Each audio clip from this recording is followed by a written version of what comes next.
Olá, me chamo Poliana Aguiar e estamos gravando hoje mais um Polipapos, o podcast que traz assuntos importantes para a nossa cidade e para o nosso estado. Hoje eu vou conversar com uma piauiense que mora há 10 anos na Europa, a Ionara Silva, jornalista, que nós nos conhecemos lá em Lisboa, na oportunidade que a gente esteve lá, levando Polimulheres para a Web Summit em Lisboa, e eu conheci a Ionara buscando uma referência musical para colocar num texto, numa postagem do Instagram dela. Falou em música, falou em Teresina e meu ouvido já foi acessando quem era essa pessoa que estava procurando essa música. E eu quero saber um pouco mais da Ionara. A gente se conheceu lá, mas não tivemos a oportunidade de conversar, porque é um trâmite muito acelerado esses de Web Summit, né? E lá em Lisboa a gente logo em seguida veio embora quando acabou o evento. Não tivemos essa oportunidade, mas por coincidências, se existem coincidências, a Ionara hoje está aqui no nosso estúdio Polipapos para falar um pouco mais do que é ser uma polimulher na Europa.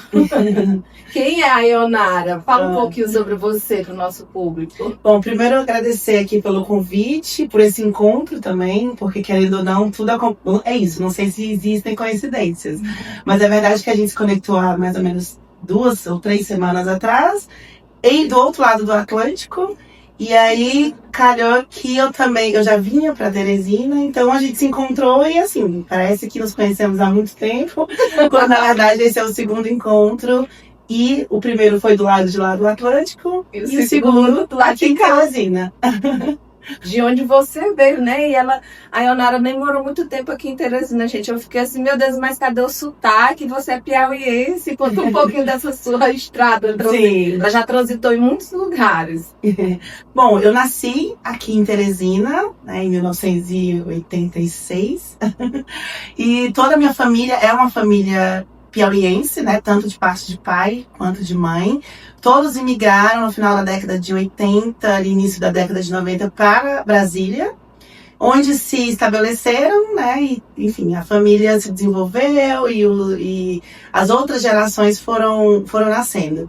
Eu nasci aqui, mas eu fui muito criança, né, ainda com 2 anos, para Brasília, e aí essa conexão com o Piauí sempre existiu, porque eu sempre ouvia, né, os meus parentes, os meus tios, a minha avó, falava sobre, sempre vinham de férias, né, e eu lembro que era uma experiência muito engraçada, porque sempre tinha meio que aquela prática do escambo, então traziam coisas de lá, levavam coisas daqui, e sempre em viagens intermináveis de ônibus.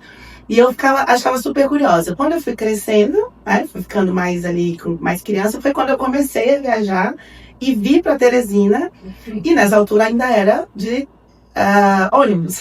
Eu lembro que eram 3, 4 horas de viagem, em estradas super difíceis, em situações super remotas, e eu fui crescendo com aquilo, né? Então eu sou piauiense, nasci em Teresina, mas nunca tinha necessariamente vivido a cultura, vivido a história.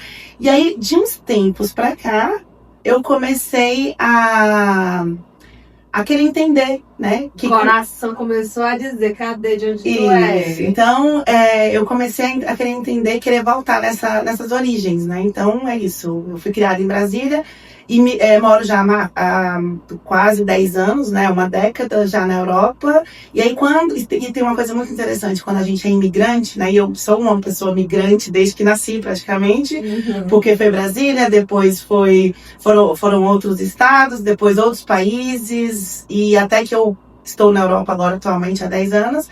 E aí, quando essa coisa de procurar as origens, a nossa ancestralidade, se reconectar ao nosso passado, inclusive para conseguir viver esse futuro e para conseguir planejar esse futuro, é muito legal quando a gente consegue ter a oportunidade de recorrer a essa história, né? Então, é uma história muito marcada por trânsitos, por migrações, sejam elas migrações territoriais, de país, de cultura, de línguas. E eu tô nesse momento agora de me reconectar ao Piauí, que é um sentimento que surge, inclusive, quando a gente mora muito tempo fora do Brasil, né? Então a gente descobre Quer dizer, a gente já sabe, mas é muito bom quando a gente se conecta ao Brasil, justamente porque estamos fora, e aí, não só pela nostalgia, pela saudade, mas por entender que nós somos um dos povos mais extraordinários desse mundo. Eu falo com causa por conhecer muitas culturas, né, muitas línguas. E eu diria que o nordestino é mais extraordinário ainda. Então, acho que tem esse momento aí de... E a mulher nordestina é muito mais. Isso, exatamente. A mulher nordestina. Então, a gente tem... Enfim, é muito nesse fluxo de tentar entender esse passado, embora eu não tenha nunca vivido em Teresina, né? Não tenha adquirido sotaque, nem os hábitos alimentares, nem a própria cultura. Mas ela adorou o bolo de sal, gente. Amei. Inclusive, vou levar um pouquinho ali quando a gente terminar. Então é isso. Acho que é esse momento de entender um pouco esse passado para conseguir viver o futuro, entender também a riqueza que é o estado do Piauí, enfim, e divulgar também essa riqueza, porque tem muita coisa bonita e muita riqueza, inovação e luta das mulheres e tecnologias sociais sendo desenvolvidas aqui e que merecem ser faladas. Exatamente. E falando em tecnologias sociais, né?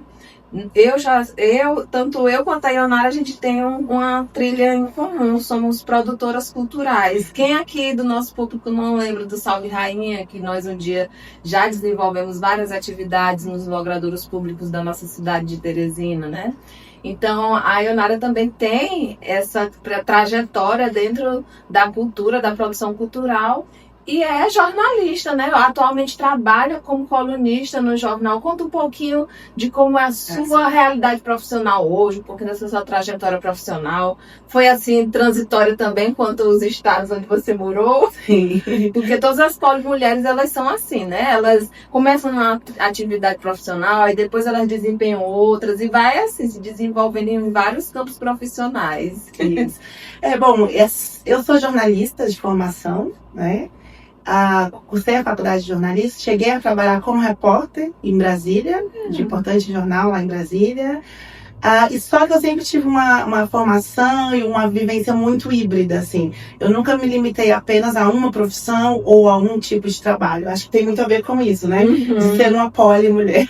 Isso é um conceito, mas na verdade é algo que está presente na vida de todas as mulheres. Não porque a gente exatamente quer, mas é porque também a gente carrega múltiplas, como é que se diz, competências e a gente é obrigada a desenvolvê-las para poder se desenrolar na vida prática, né? Financeira, né? E tem também um aspecto que é como nós, como mulheres, nós temos, e aí os números, né, sobre desigualdade de gênero vão falar que para nós as coisas são muito mais difíceis, né? Não é só questão de achar, é uma questão mesmo de estatística, né? Então nós temos sempre que lutar muito mais, nos desenvolver muito mais para conseguir, muitas vezes, alcançar o mínimo, que é um salário digno, que é uma carreira que tenha condições de crescer, que é ocupar espaços de liderança, de representatividade. Então, eu digo que essa característica de ser mulher, né, como característica das mulheres, de atuar em diversas frentes, sejam elas como mãe, como empreendedoras, como funcionárias públicas, como ativistas, né? Tudo muito relacionado à nossa, enfim, a nossa cerne mesmo de mulher. Como mulher. Eu diria que, inclusive, é mais até por sobrevivência do que necessariamente porque somos extraordinárias. Isso. É muito uma estratégia de sobrevivência, né? Numa sociedade que ainda nos tira o lugar de fala, que ainda nos oprime enquanto gênero, que ainda nos pagam muito menos do que pagam a homens. Então, a trajetória vem muito disso também, né? De ser uma pessoa, de ser uma mulher que precisa ocupar determinados espaços. Então, eu sou jornalista de formação, e aí sempre fui muito ligada à arte e à cultura, né? Então, sou produtora cultural há mais de 20 anos, inclusive foi a minha primeira profissão, desde os 15 anos de idade, ainda adolescente. Eu fui produtora cultural em Brasília, né, na área de teatro, na área de música, na área de dança. Também sou uma das criadoras, das organizadoras do Festival Latinidades, que é hoje o maior festival de mulheres negras da América Latina. Então, fui uma das pessoas lá atrás que ajudei a criar, ou enfim, a desenvolver o projeto, que hoje é um projeto incrível, realizado em Brasília todos os anos. E ao longo da minha trajetória, eu sempre fui fazendo essa intersecção entre arte, cultura, direitos humanos, e muito, muito relacionado também à a igualdade racial, né, a gestão de políticas públicas afirmativas. Então, eu sempre trabalhei aí. Então, é aquela coisa, né, são 20 anos agora, 25 anos, que eu estou na estrada, sempre, né, ou como ativista, ou como produtora, ou como jornalista, ou como pensadora. Então, o meu trabalho dos 20 aos 30 anos foi muito concentrado no Brasil, né, onde eu morei nesse período. Eu trabalhei enfim, desde movimentos sociais, a grandes empresas, a startups na altura, na área de tecnologia, na gestão pública, e sempre, obviamente, trabalhando também nos meus projetos do coração. Então, eu tenho essa polivalência de muitas áreas, mas eu diria que, desde sempre, o que mais me motiva e o que mais me impulsiona é justamente trabalhar com outras mulheres, fortalecer o trabalho, os projetos e as ideias de outras mulheres. Então, hoje, depois de percorrer muitas áreas, eu tenho me concentrado muito no apoio a mulheres imigrantes na Europa, principalmente na área de plano de negócios, né? Então, a gente sabe que as brasileiras têm um potencial extraordinário, principalmente quando imigram, né? Os números na Europa mostram muito isso. Em Portugal, mais de 70% dos empreendimentos que são registrados são de mulheres, né, das brasileiras. As brasileiras têm uma força produtiva, criativa, muito significante, inclusive que destoa até mesmo de outras nacionalidades. Então, só que ao mesmo tempo a gente esbarra em muitas dificuldades, que é como, é isso, a gente faz muito pela raça, pela necessidade, e alguns aspectos ficam ali, como, né, um plano de negócio. O que é um plano de negócio? É um planejamento, né, uma estrutura de como o seu pequeno negócio ou o seu grande negócio vai se desenvolver de forma sustentável financeiramente e também em termos de parceria, né, a médio e longo prazo. Então, meu trabalho hoje é muito mais no sentido de apoiar outras mulheres a desenvolverem planos de negócio, pensando também nas que estão lá na Europa, né, de como disputar mercado, de como apresentar o seu produto ou o seu serviço, de como trabalhar a vantagem ou o diferencial competitivo. Então, muito mais nesse sentido também de promover a literacia, que é uma palavra que a gente fala muito em português de Portugal, né, literacia, que é justamente isso, como a gente oferece e também compartilha conhecimento. Ao mesmo tempo, e já, né, complementando o que eu tinha falado antes, que eu não acho que nós, mulheres, empreendemos só porque somos extraordinárias, mas tem muito mais a ver com necessidade mesmo, pensando que na questão da internacionalização, né? Então, nós temos projetos incríveis aqui no Piauí, em outros estados do Nordeste. Que merecem ganhar o mundo. Né? E que a gente sabe que tem potencial, que a gente, quando pensa em exportação e mercado internacional, a gente sempre acredita que tem a ver com grandes empresas. Quando, na verdade, óbvio que todas as políticas públicas, né, do governo federal e dos governos da União Europeia, do Acordo Brasil, Mercosul, União Europeia, agora é tudo voltado para grandes empresas, na área do agronegócio, na área de energia, na área de... Enfim. E aí, para nós, exportar, né, quando a gente pensa em exportação, parece que é muito distante. Quando, na verdade, não necessariamente você precisa ser uma grande empresa para exportar os seus produtos. A realidade que esse mundo tecnológico vem trazendo, né? O mundo das startups. Às vezes uma empresa que acabou de ser criada, como a Poli Mulheres, ela pode cair no gosto da população e virar uma grande empresa, né? Isso. Receber grandes aportes financeiros de investidores anjos. E tudo isso vai depender de profissionais como ela, como a Ionara, que vai fazer esse... Posso falar brand? Eu não sei se é exatamente isso. Vai trabalhar... Como é o nome? Advocacy. Viu? Brand, advocacy, ponte, interlocução, mediação, apoio. Que é uma profissão maravilhosa. E ela está aqui no Piauí exatamente para visitar a família, mas também para estar de olho nessas mulheres que também podem ter interesse de estar internacionalizando o seu pequeno negócio, que na verdade pode ser uma grande ideia, que o mundo merece conhecer. Então, a Ionara, quando a gente veio conversando aqui, a gente estava tomando um cafezinho antes, né? A gente estava falando exatamente sobre essa questão da internacionalização, mas também lembrando de que quantas vezes a mulher, para conseguir chegar nesses processos, às vezes quando é um homem que vai atrás em busca desses processos, ele consegue mais rápido. Eu estava dizendo para ela que às vezes nós mulheres, um homem vem lá, dá um saltinho e todo mundo aplaude. E nós mulheres não, a gente tem que fazer o triplo mortal carpado, né, da Daiane dos Santos, para alguém dizer que a gente fez alguma coisa. Então, assim, quando existem mulheres engajadas em fortalecer outras mulheres dentro de uma área que também é muito fechada para as mulheres, que é o empreendedorismo, que é a área dos negócios, gente, é muito disruptivo. E é muito importante a gente ter essas profissionais voltadas para esse nicho feminino. Porque, olha, o Polo Mulheres existe exatamente por essa mesma causa, que a gente também é sensível. E aqui foi recente, né, o Dia do Empreendedorismo Feminino, mês passado, e a gente vê que cada dia mais os números, como ela também ressaltou que na Europa são crescentes. Quando a gente foi para a Web Summit Lisboa, nós estudamos esses números. E nós vimos que realmente a mulher portuguesa, e quando eles falam mulher portuguesa, é a mulher que mora em Portugal. E a gente sabe que tem um grande número de mulheres estrangeiras lá e um grande número de mulheres brasileiras. E liderando também os rankings de negócio.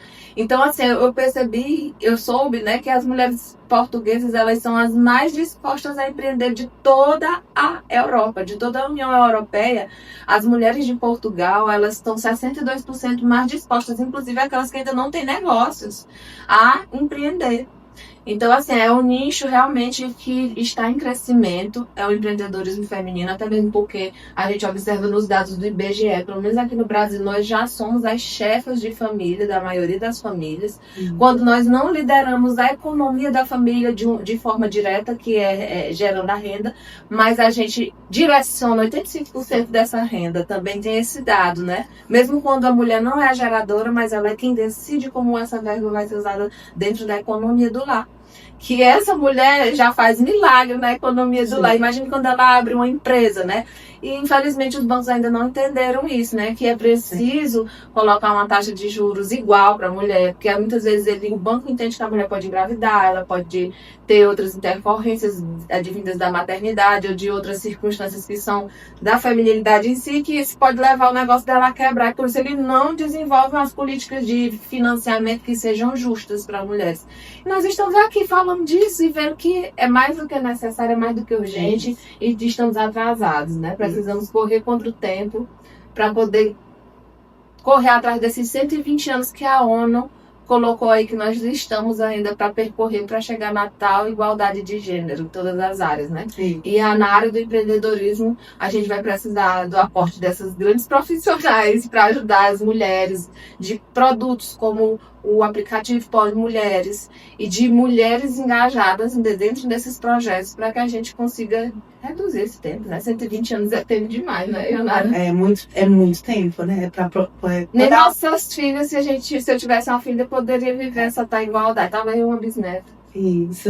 Mas é isso, a gente tem também que entender que são as estruturas de uma sociedade, né, que privilegia homens ainda em várias áreas. E quando a gente vem para essa área de negócio, a gente percebe que, como você disse, né, o impacto que as mulheres provocam e podem provocar é imenso, assim.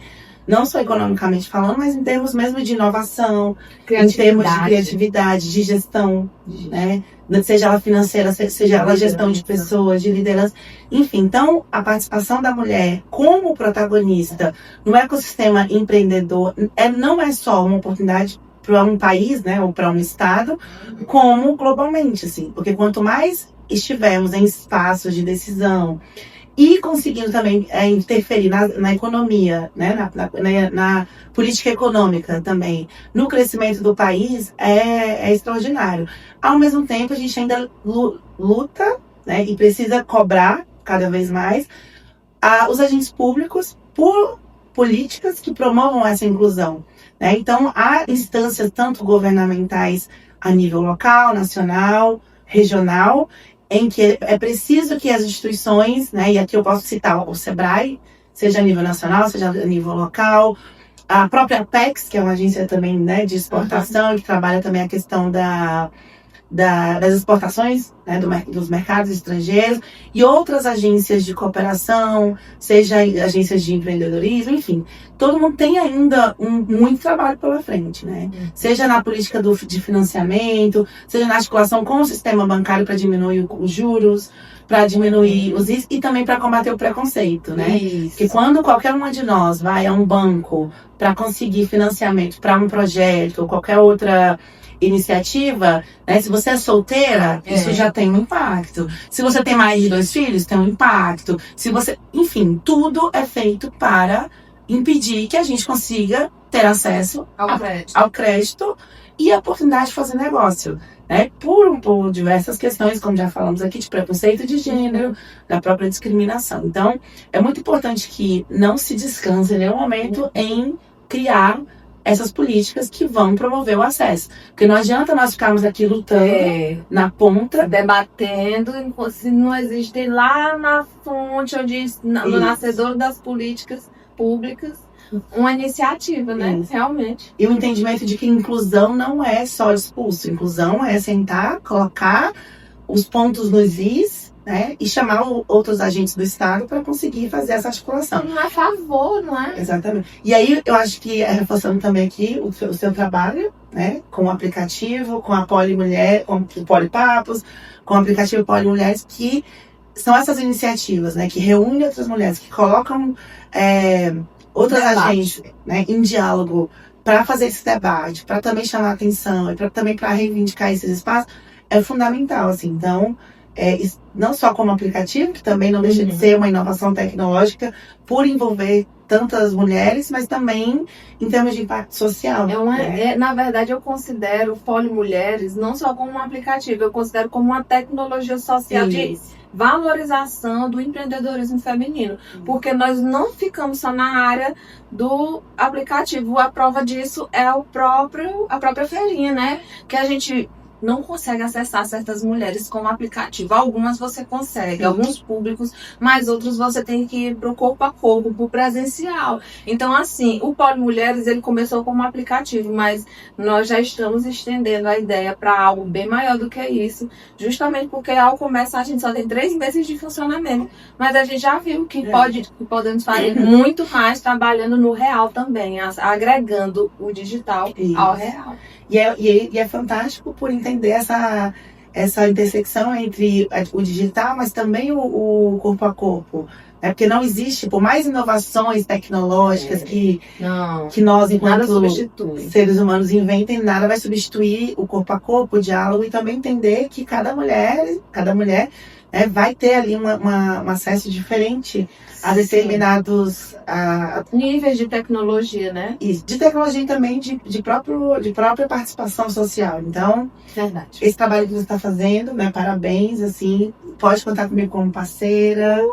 E vida longa para que o projeto alcance ainda mais mulheres e que possa aí abrir esse espaço, ajudar a abrir esse espaço e às vezes mesmo arrombar algumas portas para a gente conseguir ter mais mulheres não só empreendendo, mas também sendo lideranças em espaços, iniciativas públicas e na iniciativa privada, e que a gente possa também estar fundando os nossos negócios milionários, por que não? Sim, por que não, né? Por que não ser milionária? Inclusive, você está falando assim dessa diversidade, lá na nossa feirinha vão ter, a gente convidou algumas mulheres que trabalham a causa de ativismos através de suas ONGs de proteção animal.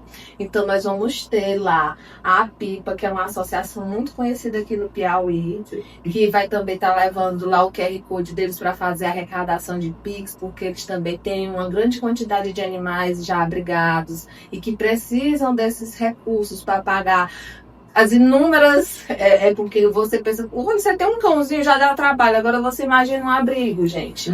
Quantas vezes precisa limpar por dia? 3 vezes, eu fiquei sabendo ontem. Né? Então, assim, é muita demanda, é muito dinheiro gasto, e a gente sabe que existe muito abandono de animais nas ruas, e a gente convidou essas mulheres porque justamente não é um empreendedorismo para você lucrar, mas é uma causa, mas é um empreendedorismo de ativismo, né? de ativismo em proteção aos animais, que são os nossos pets, que a gente tanto ama, que tanto faz bem ao nosso coração. Por que não a gente produzir essa grande onda de amor e também acolher os animais, os bichinhos, né? Aí, então, assim, dentro do Polimulheres, a gente está verificando exatamente essa polivalência das mulheres. A gente está buscando também trazer a mulher que empreende, mas a mulher que também é ativista, reconhecendo inclusive esse papel da gente, que a gente sempre se coloca no papel de cuidado, que é muito um papel socialmente criado e que a gente também está tentando desconstruir com esse aplicativo, com essa tecnologia social que está começando agora a trazer essa grande onda que já chegou do outro lado do oceano, né? Sim. Então eu agradeço muito a tua vinda aqui, Ionara, ao Brasil, e ter vindo aqui no Piauí, estar hoje na minha casa, ter aceito esse convite de gravar um Polipapos com a gente, trazendo um pouco da sua história e do seu trabalho. E aqui fica o convite de as portas abertas. Nós vamos conversar mais profissionalmente falando a respeito do Polimulheres e esse seu trabalho. E vamos estreitar esses laços, porque tem outras mulheres que você precisa conhecer de grandes talentos para trabalhar esse mesmo conteúdo aí que você traz no serviço. Olha, eu que agradeço e parabenizo mais uma vez pela iniciativa e que você encontre aí os parceiros e parceiras que possam ajudar o aplicativo, né? Mas também a rede, que como você disse, eu acho que é uma grande rede, um movimento, né? É um movimento, é mais que um aplicativo, é um movimento, é um movimento. Isso, então que você encontre e que possam mais mulheres chegarem e que você continue aí fazendo esse trabalho de, né, dar.